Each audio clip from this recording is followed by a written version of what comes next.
Hello दोस्तों, स्वागत है आपका हमारे यूट्यूब चैनल मरीन वर्ल्ड में। दोस्तों, आज के इस वीडियो का टॉपिक है क्वाड से क्यों परेशान है चीन, क्यों है उसे भारत अमेरिका वाले गुट पर संदेह है। दोस्तों, वीडियो में आगे बढ़ने से पहले मैं आपसे रिक्वेस्ट करना चाहूँगा कि अगर आपने मेरा चैनल अभी तक सब्सक्राइब नहीं किया है तो इसे सब्सक्राइब ज़रूर कर लीजिएगा और अगर वीडियो अच्छा लगे तो इसे शेयर ज़रूर कीजिएगा। तो चलिए दोस्तों, इस वीडियो को स्टार्ट करते हैं। हम सभी जानते हैं कि क्वाड किस तरह का तंत्र है। एक अलग गुट बनाने, चीन को एक चुनौती के रूप में पेश करने, क्षेत्र के देशों और चीन के बीच कलह पैदा करने के कुछ देशों के प्रयासों का चीन विरोध करता है। यह टिप्पणी चीन के विदेश मंत्रालय के प्रवक्ता हुआ चुनयिंग ने एक प्रेस कॉन्फ्रेंस में की। एक अन्य प्रश्न के जवाब में चुनयिंग ने कहा, जहां तक क्वाड का संबंध है, मुझे लगता है कि भारत इस तंत्र की मंशा को हमसे बेहतर जानता है। क्या इसका इरादा चीन के खिलाफ एक छोटे से गुट को खड़ा करना नहीं है?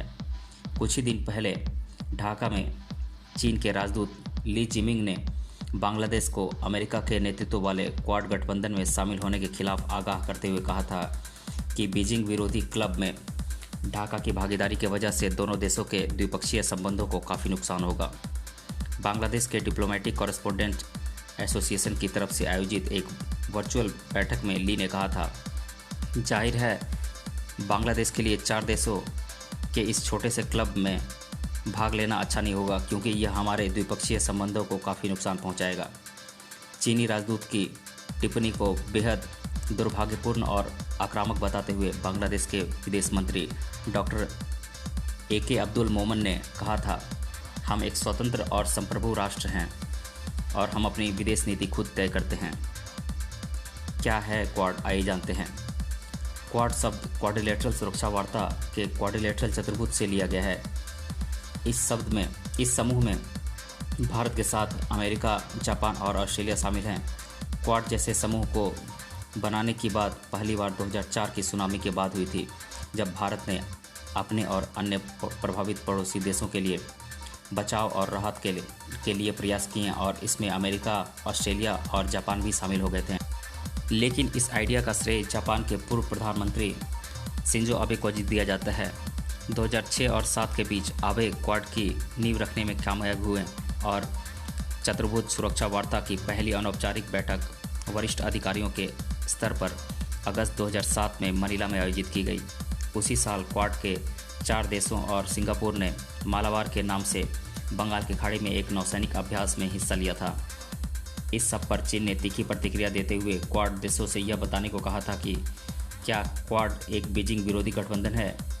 क्वाड को एक झटका और लगा जब कुछ समय बाद ही ऑस्ट्रेलिया इससे अलग हो गया।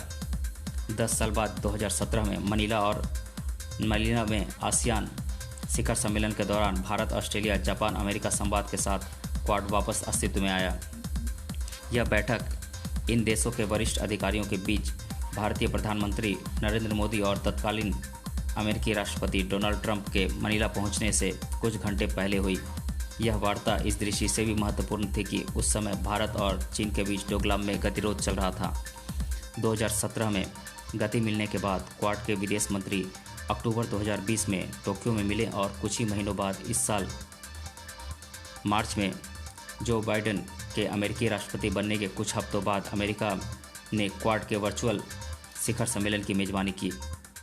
क्या है चीन की दिक्कत, आइए जानते हैं। चीन शुरू से ही क्वाड को 4 विरोधी देशों का समूह मानता रहा है। उसे लगता है कि क्वाड के ये 4 देश उसकी बढ़ती ताकत के खिलाफ गुटबंदी कर रहे हैं।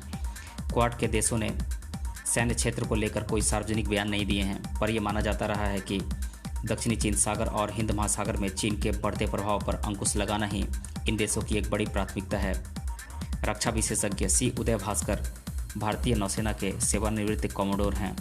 वे आजकल दिल्ली स्थित सोसाइटी फॉर पॉलिसी स्टडीज़ के निदेशक हैं।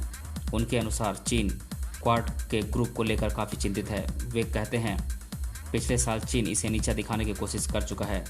उनके एक मंत्री ने कहा था कि क्वाड समुद्र के पानी पर झाग जैसा है जो हवा से उड़ जाएगा। क्वाड चीन के लिए हिंद प्रशांत क्षेत्र में एक बहुत बड़ी चुनौती हो सकता है, इसलिए क्वाड की क्षमता को देखते हुए चीन बहुत चिंतित है। भास्कर का यह भी मानना है कि कुछ दिन पहले ढाका में चीन के राजदूत ने शेख हसीना सरकार को दी गई चेतावनी अजीब थी, क्योंकि बांग्लादेश की तरफ से क्वाड में शामिल होने की या उससे कोई संबंध रखने की कोई पहल नहीं की जा रही थी। इससे यही समझ आता है कि चीन क्वाड के बारे में बहुत चिंतित है।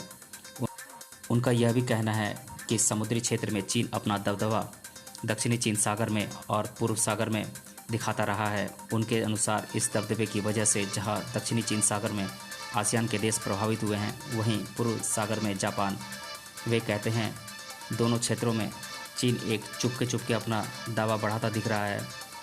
दक्षिणी चीन सागर में 9 डैश लाइन और कृत्रिम इंस्टॉलेशन बना दिए गए हैं और तरह तरह के क्षेत्रीय दावे कर दिए गए हैं। यह सब देखते हुए जापान, भारत, ऑस्ट्रेलिया और अमेरिका ने कहा है कि समुद्री क्षेत्र में एक नियम आधारित व्यवस्था होनी चाहिए। पिछले साल नवंबर में भारतीय नौसेना ने बहुपक्षीय युद्धाभ्यास मालाबार का आयोजन हिंद महासागर में किया। इस अभ्यास में अमेरिकी नौसेना, जापानी मैरीटाइम सेल्फ डिफेंस फोर्स और रॉयल ऑस्ट्रेलियन नेवी ने हिस्सा लिया। क्वाड देशों के इस युद्धाभ्यास को चीन के लिए एक संदेश की तरह देखा गया।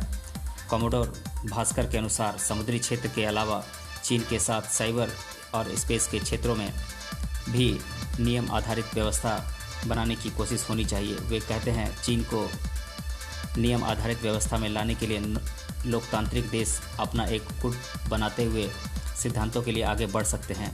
उनका यह भी मानना है कि अगर यह 4 देश मिलकर सहमति बना रहे हैं तो यह चीन के खिलाफ नहीं बल्कि एक नियम आधारित व्यवस्था बनाने के लिए है।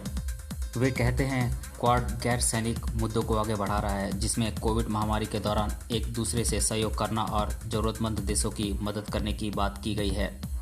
चीन पर दबाव की रणनीति क्या है, आइए जानते हैं। पिछले साल जब भारत पूरे विश्व की तरह कोरोना महामारी की पहली लहर से जूझ रहा था, उसी दौरान चीन की ओर से लद्दाख क्षेत्र के कई सीमा क्षेत्रों में घुसपैठ करने की खबरें आनी शुरू हुई। कुछ ही महीनों में यह स्पष्ट हो गया कि चीन की सेना ने भारत के साथ सीमा पर सैकड़ों वर्ग किलोमीटर पर कब्जा कर लिया था और सशस्त्र ठिकाने बना लिए थे। इसके कारण दोनों देशों के सैनिकों में झड़पें भी हुई। तो क्या चीन के साथ संबंधों में आई खटास ने भारत को अमेरिका और क्वाड की तरफ धकेलने में भूमिका निभाई है? उदय भास्कर कहते हैं कि जो लद्दाख में हुआ उसका क्वाड से इतना सीधा संबंध तो नहीं है। वे कहते हैं ये सोचना गलतफहमी है कि अगर भारत हिंद महासागर के समुद्री क्षेत्र में पूरा दबाव डालेगा तो चीन की लद्दाख की गतिविधियों पर कोई फर्क पड़ेगा। मैं नहीं समझता कि इतना सीधा संबंध है। पर कोमोडोर भास्कर यह जरूर मानते हैं कि जो बाइडेन के आने के बाद क्वाड की गतिविधियां बढ़ गई हैं। वे कहते हैं कि भारत अभी भी यही कहता है कि क्वाड चीन विरोधी नहीं है। क्वाड के सिद्धांतों के लिए सहमति बन रही है तो समझने वाले समझ जाएंगे कि इसका एक दूसरा पहलू भी है।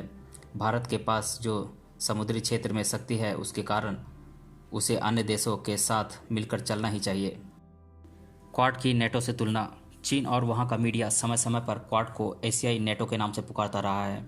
अप्रैल में भारत की यात्रा पर आए रूसी विदेश मंत्री सर्गेई लावरोव ने यह संकेत दिया कि रूस इन अटकलों से अवगत था कि क्वाड एशिया के नेटो में परिवर्तित हो रहा है। रूस ने भारत को हिंद प्रशांत क्षेत्र में चीन को नियंत्रित करने के लिए क्वाड को नेटो जैसे सैन्य गठबंधन में बदलने के लिए अमेरिका के किसी भी कदम से दूर रहने को कहा था। भारत के विदेश मंत्री डॉक्टर एस जयशंकर ने उस समय कहा था कि उन्होंने हिंद प्रशांत क्षेत्र के बारे में रूसी विदेश मंत्री से भारत का दृष्टिकोण साझा किया था और यह भी बताया था कि समसामयिक चुनौतियों से निपटने के लिए देशों को नए और अलग तरीकों से एक साथ काम करने की आवश्यकता है। उदय भास्कर के अनुसार आज के समय में चीन के खिलाफ नेटो जैसा गठबंधन बनाना संभव नहीं है। वे कहते हैं नेटो जब बना था तब विश्व का सामरिक ढांचा और संदर्भ बिल्कुल अलग था। शीत युद्ध में एक तरफ अमेरिका की अगुवाई में पश्चिमी और यूरोपीय देश शामिल थे और दूसरी ओर भूतपूर्व सोवियत संघ और उसके सहयोगी देश थे। सबसे बड़ी बात यह थी कि दोनों पक्षों अमेरिका और सोवियत संघ के बीच में किसी तरह का व्यापार नहीं होता था। भास्कर कहते हैं कि स्थिति आज बदल चुकी है। वे कहते हैं आज वैश्वीकरण की वजह से आर्थिक और व्यापार की परस्पर निर्भरता बढ़ ही गई है और इस वजह से क्वाड के जितने भी देश हैं, चाहे वो अमेरिका हो या भारत या जापान या ऑस्ट्रेलिया, चीन के साथ उनका व्यापार और निवेश परस्पर है। तो अगर क्वाड को नेटो जैसा बनना है तो यह व्यापार की निर्भरता हटानी होगी, जो निकट भविष्य में होता नहीं दिख रहा है। तो दोस्तों, ये तो थी क्वाड के बारे में जानकारी। मिलते हैं अगले वीडियो में किसी और टॉपिक के साथ। धन्यवाद।